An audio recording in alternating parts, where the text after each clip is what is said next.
Welcome back to the Pittsburgh Sports Saviors. It's Monday night, August 12th, about 10:19 as we record this.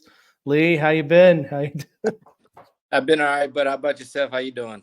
I'm pretty good. I'm ready for a pirate-free podcast after the week they've had, 7 straight Yeah, losses. So we're not even going there today. We're going to go straight into Steeler talk. sounds good. Um, what are your opening thoughts on week one of the Steelers preseason? Anything jump out at you? Um, yeah, Justin Fields looked pretty decent out there for that first half of the that preseason game. Of course, they weren't really moving the ball down the field like we wanted, but it seemed like it's going to take a little bit of time, just to get adjusted to everything. Of course, they're not having um, what is it, the starters out there playing in that. But just seeing a little bit of how he was out there, making some plays and things like that. I think that they look pretty decent. I think that you know it's the first season. Or first game of the preseason. There's definitely a lot of nerves and jitters out there for all of them. Just getting out there to be on the stage. It was just pretty interesting to see him out there, seeing how the offensive playbook is going to maybe kind of be, seeing how they rotated people out there, things like that. Another one that I was pretty interested in seeing was, I think is it Kyle Allen. I'm sorry, the other third string backup. He Yeah. looked pretty decent out there too in the second half as well. So I think they have some decent weapons, and some decent playmakers. I think that it's going to take some time for them to kind of get together and get things moving. But a decent first preseason game, just with all the new players out there, new playbook and things like that. So it'll be interesting to see how the season starts come week one. Yeah, I think Fields proved a lot of what we've heard about him, good and bad, through that first game. You saw a Mm-hmm. lot of nice passes. You saw his athleticism, but then you did see the snap issues. You saw a Yeah. couple sacks. So it'll be interesting to see if this was first game jitters and trying to get everything going, or whether or not this is something that's going to continue to be a problem for him, which has been the issues for him. He makes some plays. He's a great player, athletically, great skill wise. But can he limit the fumble issues? Can he limit the sacks? Yeah. And if he can do that, I think that he can have some success in this league more than he's already had. I mean, he has had some success so far. His record wise hasn't been great. That's Yeah. first season rookie issues. They are what they are. But he finished up 5 for 6 for 67 yards. 2 sacks for a loss of 15 yards on those 2 sacks. So those are big sacks too. We're losing 7.5 per sack, but Yeah. it is what it is. 3 drives. You can't really judge too much so far for sure. Yeah. And like you said, Kyle Allen came in. He played a ton. He ended up going 17 to 23 for 193 yards, 1 TD, 1 touch, 1 interception. So yeah, that was the quarterback play there. Kyle Allen, if he's going to be our guy, we're going to have to really rely on the defense to win some games. I think with Fields, he may be able to get us some more wins. And then, of course, Russell Wilson, who Tomlin expects to be back next week, will be, I think, an upgrade over both of them. Yeah, for sure. So, again, it's just week one of the preseason. I think it's just them out there trying to just, figure out a way for them all to work together. I think that, come week one, they should be a lot more prepared for sure. And, a lot of those guys who are injured should be ready to go by week one. And, we'll see how the season goes, and we'll see how Arthur Smith's offensive playbook works out for this team. So, I'm excited to see where this team could go come week one of the season. So I pulled together some clips from Tom. I figured we can go through that and use him as a jumping off point on some topics. But I'll start off with his opinion on the game. I got right after the game, and I got him a couple days later talking about all the happenings of the game. Here we go here. Really a sloppy performance, to be honest with you. It's capable of happening, obviously, in the first preseason game, but not that we find comfort in that. We worked too hard to have the results we had tonight, so it's disappointing. How we work off of it obviously will define us, and we'll have a good rep at responding to negativity as we push into our next opportunity. We need to be significantly better. Taking nothing away from the Houston Texans, it's not about what they did. It was about the things that we didn't do or the wounds we inflicted to ourselves. Just looking at it from a special teams perspective, the field position and point standpoint was JV. You know, we had a block in the back on a kickoff return. From a field position perspective, we ran out of bounds without being forced on a punt that provided awesome field position for them. We had a bad snap on an extra point. We muffed a punt that produced 7 points. And so you can't play football like that and think you're going to be in games. Really, it's amazing we had the ball in a one-score game at the end when you consider those things. On offense and defense, I thought we were JV on possession down football. Maybe 1 of 7 at one point on offense.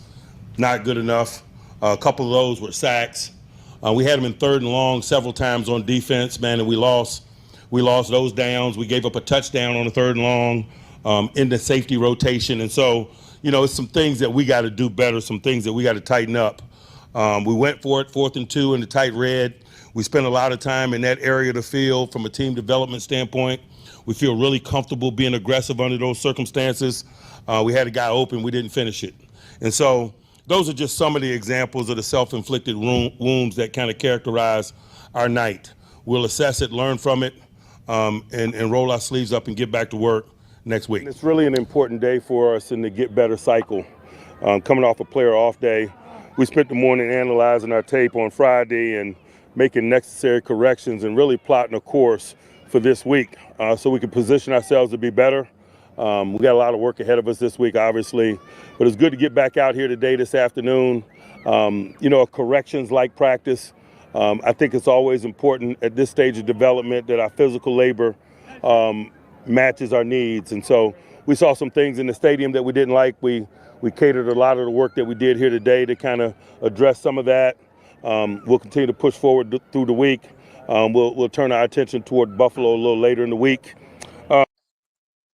So yeah, there you go. His opening comments. He's playing a lot of bad cop there, I think. Yeah. Trying to really, he put down the whole team there. He called him JV, and he's right about the misplays, especially on special teams. It was something where like, okay, it's week 1, but still, this is something you're not supposed to see in a pro team. Yeah, for sure. You know, you don't want to see your team and the players, you know, make mistakes like that. Again, you know, we'll have to wait and see come next week or whatever, if that was week 1 jitters, you know, if, you know, they're trying to work out some kinks or whatever is going on.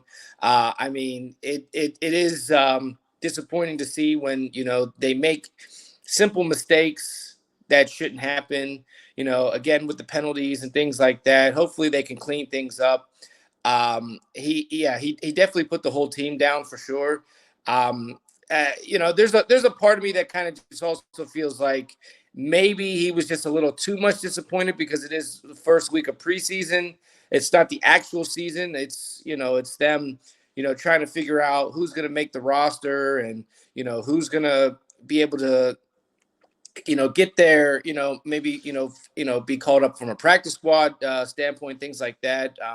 But again, you definitely don't want to see the mistakes that were made like that come week 1 of the regular season. So hopefully they can work that stuff out. So, you know, just hopefully, like he said, you know, when, you know, after that Friday, they looked at and reevaluated what they messed up and are, you know, trying to work that stuff out. So hopefully come, you know, next preseason game, some of those mistakes won't happen again. Yeah, I think a lot of that was, like I said, Tomlin being bad cop there. He wanted to make sure it is week 1. I bet he understands that, but he also wanted to make sure that they can nip this in the bud before it gets any worse than it was there. And it's great. It actually is really good that this happened this week because it allows him to reinforce the little things on these guys and lets him go forward and get a little bit. I'm sure he doesn't like to see it, but he was happy. To use it as fuel. That it happened now. Yeah, for sure. Next, I got him talking a little bit more about Justin Fields here. Like, how do you evaluate Justin Fields' 3 series? You know, I thought he did some nice things, but obviously he was a component of the CQ exchange. And from my perspective, that's dual responsibility on the center and the quarterback. It negated a lot of good things going on in those first couple of drives. I think one definitively got stopped by it, went to 2nd and 14. You get behind the chains, particularly at the early stages, before you gain real cohesion and have enough of a menu to get you out of them circumstances. You're a dead group. And so the CQ exchanges were an issue. Fields seemed to get the ball out of his hands quickly, going to receive. I'm sorry, who was that? Fields. Yeah. So were you pleased with the way that he was moving, getting the ball out of his hands, executing the offense? No question. I thought, he and we did some good things, but it was just dulled by some of the negativity. But from a rhythm passing standpoint, distributing the ball to people, I thought he and Kyle did a nice job. I don't like the sacks and the one-dimensional possession down moments. We got to analyze that. But from a rhythm passing standpoint, certainly. So, what are your thoughts on that? What he had to say about Fields there? Yeah, again, definitely. He seemed, he seems a little happy that there was some nicer plays that were made, during those couple 3 drives that he had. But again, like he said, a lot of that was negated by some of the mistakes that were made during the drives as well. So again, it's just him wanting to try to, like you said, nip a lot of this stuff in the butt, before the season actually starts, to try to clean up some mistakes and things like that in the area. But I think that he, just like to see how he was out there with the team. But again, there's a lot of room for improvement for him for sure, come season time. Yeah, we're looking at him right here. I got the clip going. He's got some good plays, good throws that he made here. 6 of 7, you can't argue with that. But yeah, like you saw that the fumble exchanges that were an issue. There was the sack that he went down pretty quick. Maybe that's just because it's preseason. You don't want to risk anything there. But yeah, I think you're right. Tomlin, he's still heated about those the misplays, but yeah, he was able to give some credit to the way Fields looked whenever things were going right, I think. Yeah, for sure. Next up, we got a little bit of talk about the receiver 2 position. It's been a topic for us a couple times now. Did anybody separate themselves from anybody else in terms of the wide receiver 2 position? I thought we had some good work done by a lot of people. Van, Calvin, Scotty. We had good contributions really kind of in all phases. But as I mentioned in the opening, they were dulled or minimized by some costly errors that were self-inflicted. Once again, Bo, going back to the errors, but Yeah. I got the numbers on the 3 receivers he named there. First, Van Jefferson, who had a nice catch down the sideline. You saw in those clips I had going. But Kelvin Austin, 2 for 49. Scotty Miller, 3 for 47. And Van had that one catch for 20 yards down the field. So, yeah, the Scotty's a name that we haven't really talked about. He had some success in Tampa. He's more of a return guy, I think, long term for us. But he is a name we should look into a little bit more than we have, I think, as a guy who can contribute on offense this year. Yeah, for sure. And just seeing him out there with Kyle Allen in the second half, I mean, he looked pretty decent out there with some of the catches he made and, being able to get open and, move down the field. It'll be interesting to see with these next couple of preseason games, if somebody else will, step up and be a playmaker. Real quick, I wanted to ask, do we have any info on Roman Wilson on his return, status? I knew he was week to week. I do not have an update. I did watch Tomlin's press conference. I don't know if I have it. I have something in injuries there. I don't think he talked about Wilson, but a little later we'll go into some of the injuries. I don't think he mentioned Wilson though. Okay, sounds good. Yeah, so it'll be interesting to see, come the next 2 preseason games that we have, see if somebody will step up. But yeah, Scotty definitely looked pretty decent out there in that second half of the game. Just seeing him out there with Kyle Allen, making some plays. So, it'll be interesting to see who's going to fill that position come week 1. Yeah, I definitely agree with you. Next, we got a couple comments about the Peyton Wilson rookie had a lot of defenders. snaps. What did you think of his performance tonight? You know, I thought he did some really good things. I saw he made a tackle on punt there early. He was active on defense, but I think it's kind of reflective of the production that we've seen from him in Latrobe. So I don't know that any of us are surprised by it. I thought it was a good start individually for him. Seems like I heard Beanie Bishop's name called a few times. And does it solidify your confidence in Beanie Bishop in terms of? It does not. I thought he did some good things tonight, but we got a lot of work in front of us and opportunities for a young guy like him to really, round out his game from a detailed perspective. I'm surprised he went so honest there with Beanie Bishop, who did have 4 sacks. That would be he had 4 solo tackles. We also mentioned Peyton Wilson in that he had 7 total tackles, 5 of those tackles solo, and 1 of them for a tackle for loss. He was the one guy on defense that seemed to flash and show the promise that a lot of people talked about with him. Yeah, for sure. He definitely, they talked about it during the draft that he had some of the injury problems, but he definitely stood out during this preseason game. He definitely seems like a guy that wants to make a name for himself and definitely make this roster come week 1. It'll be exciting to see, if he can, make the team and continue to shine like he did in this first preseason game. Again, it just seems like Tomlin just is. He's down. He's down. Yeah. A lot of the reporters are, talking about, this happened, something good, and Tom was like, yeah, it happened, but, he's definitely not too happy with how that, that preseason week 1 game went. So, he definitely wants to fix a lot of the improvements that happened in week 1 of this preseason game. So hopefully come week 1 of the regular season, things will be a lot, more, up to proficient to his standards. So, we'll see how it comes.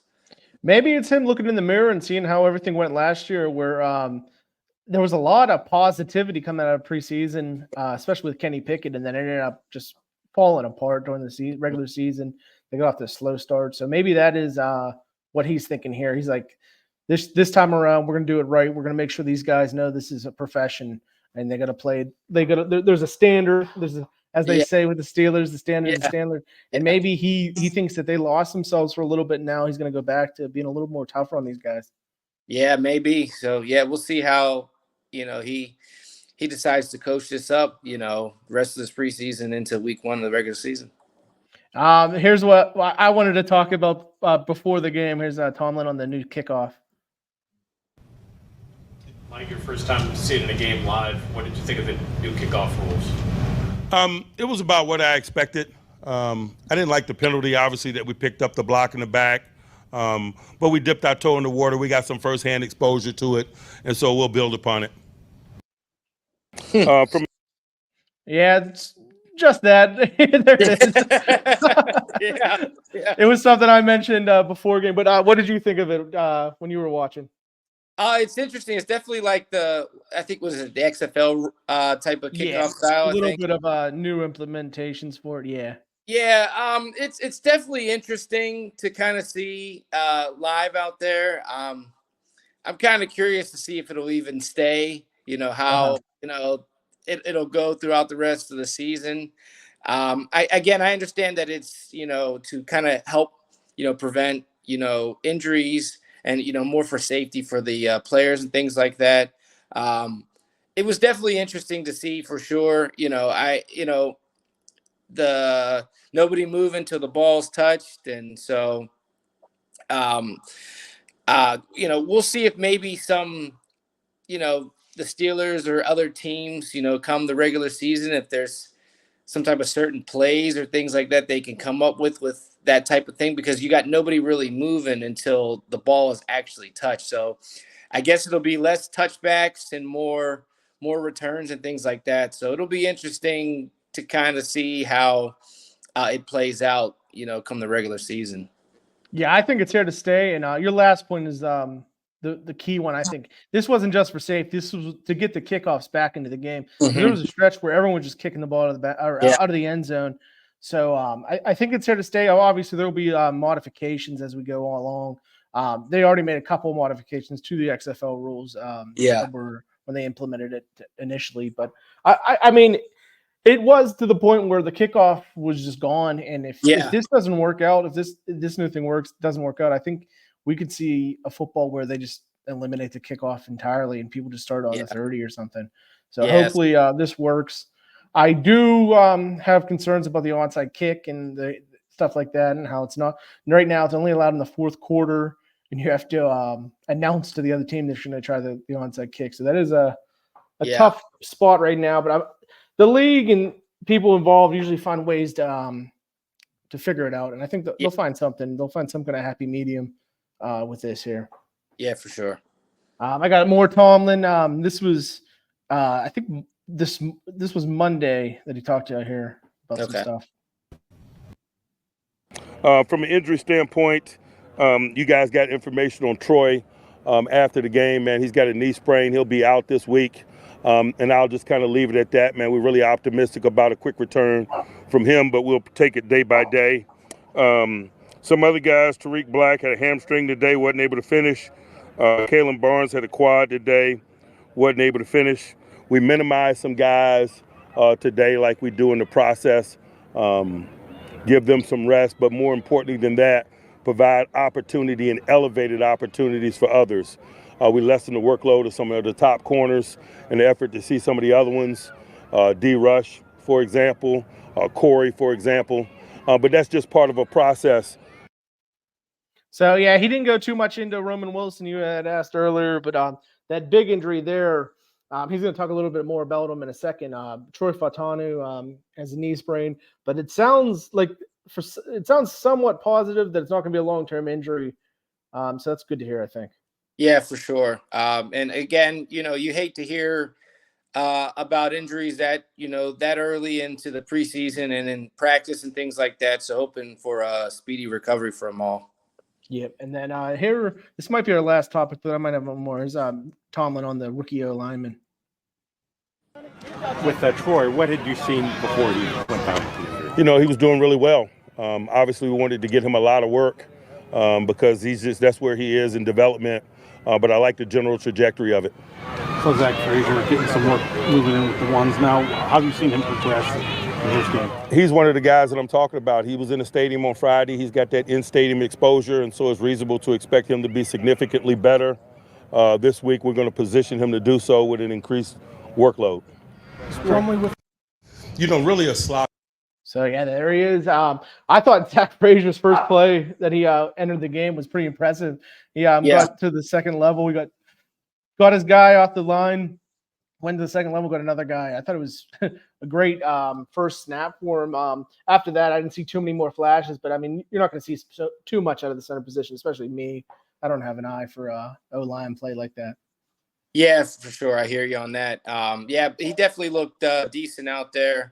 Again, hopefully, get a quick recovery for him and he'll be back out there.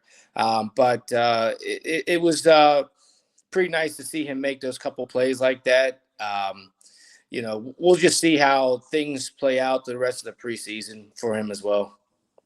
Yeah, that so Frazier, he it sounds like from Tomlin, the center, he's going to be getting more snaps this second preseason game. Troy Fautanu is the guy who's injured here. He hopefully will come back maybe week 3, maybe week 1. Yeah. Who knows if he's going to have a starting job at this point. It seems like 2 of our bigger draft picks now, Troy Fautanu and Roman Wilson, going down injuries is a little unfortunate for them there. But overall, I think Tomlin was pretty straightforward with how he's feeling on these games or after game 1. He brought up a lot of good points, I think.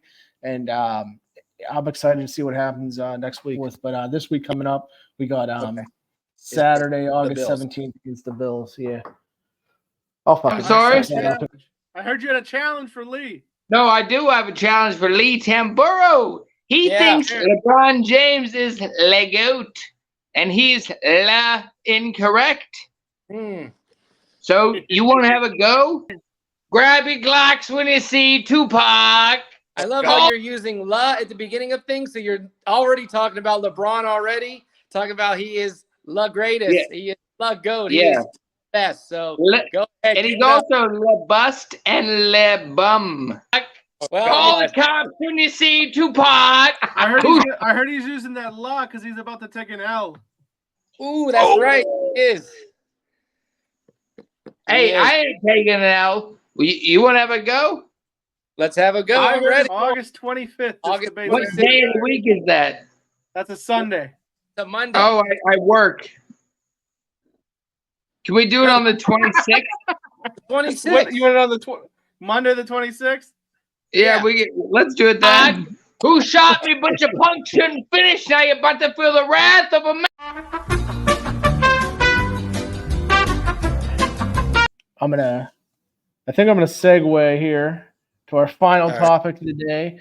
It's actually gonna be something little different. We haven't talked much about this, the story that's ongoing, but what are your overall thoughts on Deion Sanders and his experience with the Buffs in Colorado? I think it's been pretty interesting and funny and just real flashy because he's how he's been for his whole career. He's always like, I'm that guy, I'm the man, I'm him, things like that. And he that's how he wants his team to be, renovating the whole locker room and things like that for them. And how I've seen some of the talks he's had with the players, like, if you don't want to be here and you don't want this and that, you can go. And, I got other people I can bring in. And, I've seen him kick people off the team and things like that because he only wants the people he wants. So it's been very just interesting to see him as a head coach now, for a college football team. Yeah, so you brought up a lot of the points I wanted to get into. So one of the guys who's come out against him, this was last year, was Pitt's head coach, Pat Narduzzi, who this is his quote from last year. I think this was relating to the cutting of guys that Deion's done. He said, this is Narduzzi speaking, when you become a head coach, you inherit that team and you coach that team. If someone wants to leave, that's great. You don't kick them out. I disagree with that whole process. That's not why I got into the game. So that was the initial discussion that sparked this little mini feud that got going on. Of course, Deion being Deion, he tried to suggest he did not know who Pat Narduzzi was. He went on and on about all that. So then the drama gets a little crazier come this offseason. Deion picks up two defensive ends. He transfer guys from Pitt. And then these are two guys. The first guy, Dayon Hayes, is a senior who has had some production. He was like a starter last year. And then the other one's Okunla, who is a younger guy, but four-star talent, a great player who got time already as a redshirt freshman, I believe it was last year. These two guys decide they're going to transfer from Pitt, go to Deion both together, which is like the idea that two guys from Pitt end up in Colorado. It can't be a coincidence that Deion decides to grab two guys from Pitt. Yeah. From Pitt's perspective, I don't think these guys had planned on going, but Pitt's had a great defensive line coach, Charlie Partridge, that left the program to pursue an NFL job. Mm-hmm. So it was like perfect opportunity to allow Deion to swoop in there and get these two guys. But here's Deion this week talking about his new defensive lineman. It's unbelievable. The pass rushers that we have is Mr. Hayes and Okunlola. But first of all, I want to digress a bit and thank the head coach from Pittsburgh for really preparing those young men for us. He did a great job. I love those two young men. They're really great players, and they're going to be pros. And I heard that someone took a shot at one of them verbally. So Mr. Hayes just wanted me to make sure I add that in for him. But thank you, Pittsburgh. I appreciate everything. Before I let you go, my first takeaway, maybe I'm being a bitter Pitt fan, is he doesn't know who these two are. Did you see it? He had to look down at his paper to figure out the name of the two guys he's even talking about there. So, I mean, that just shows another thing with Deion and the difference between Deion and Narduzzi. I'm not saying which way is the right way, which way is the wrong way, but we got prime time And you got Narduzzi, who's from Youngstown, Ohio. Yeah. He's made his way up through the ranks from a it wasn't D1. He went to Rhode Island for school, linebacker. Ends up coaching for a couple teams, Cincinnati, then Michigan State. Finally gets his job at Pitt. He's been here for a while now. He got them some success that they really haven't had lately. Got them their first ACC title. And then on the other side, you have Dion, who's just prime time. Yeah. He goes from straight to the head coaching job, Jackson State, then gets a job here at Colorado. They're just two different backgrounds, two different guys. But what are your thoughts on those lines from Dion? Yeah, it's just that's Dion being Dion. Him saying, I want to thank the Pitt coach for getting these guys prepared for me, and got to thank Pitt for this and that, and that's Dion being Dion. That's who he is. That's who he's been since he got drafted, and how he's been when he was in the NFL, and now that he was an analyst, and now that he's a head coach, he's not going to change. That's who he is. It's just funny. I don't think, like you said, I agree. I don't think he knew who those players were. The fact that it was almost like he was reading a script just to kind of see who those guys really were. Just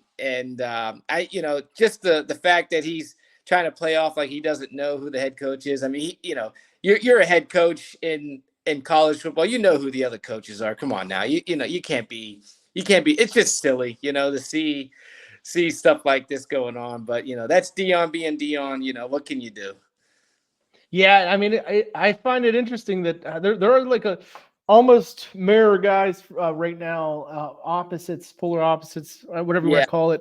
And both had bad seasons last year with all the talk behind Sanders. He ended up 4-8. Pitt had one of the worst seasons they've had in a long while, 3-9. So both guys have a lot to prove this year, and it would be fun if somehow they can end up in a bowl game come January. Yeah, it would just be like a perfect script for the end of the season. End of the college season this year. That'd be great. We'll see what happens. Yeah. But that's all I got for this week, Lee. You got anything else you want to fill us in with? Any Olympic talk or anything? The Olympics just ended. You got the United States and China both tied for gold. Number of gold medals with 40. United States had a total of 126 medals total. 40 gold, 44 silver, and 42 bronze. So there's definitely a lot of talent out there all around the world. Again, of course, the United States has the most medal count, but to be tied with another country, that just goes to show that there's talent everywhere, and that, everybody's coming after the United States when it comes to athletes. Just a big shout out to all the participants in the Olympics this year. A lot of great talented people out there around the world. It's just amazing to see all the different sports and different events that all these athletes participated in, and just to see how talented a lot of these athletes are and these people are all around the world. Also, big shout out. We talked about this a couple weeks ago. They didn't look good during the play-in of the exhibition games, but the men's NBA, the men's Olympic team, they came out and won gold, for the United States in basketball, and also the women's United States basketball team won. They both played France in the championship game to win gold. But big shout out to, as LeBron called it, the Avengers, to come out there and win the gold for the United States men's basketball team. Yeah, the semifinal game against Serbia was one of the better games you'll see, especially in the Olympics. And I think that was pretty much the championship game. I thought whoever won that game was going to beat France. Yeah. And they came out there and won that game. And then the women, did you see the end there where France gets that final shot off, but her foot's on the line there? Yeah, her foot's right on the line. It was just, it was that close to a different result of that game. So it was a nail biting game, 1-point game at the end. So it was just very interesting to see. It was a very good game right there down to the end for that women's game. Yeah, and I think I'll end this podcast like I ended a couple weeks ago, and probably the last time with the Olympics ending that it's going to be put on here for maybe 4 years even. But USA. That's right.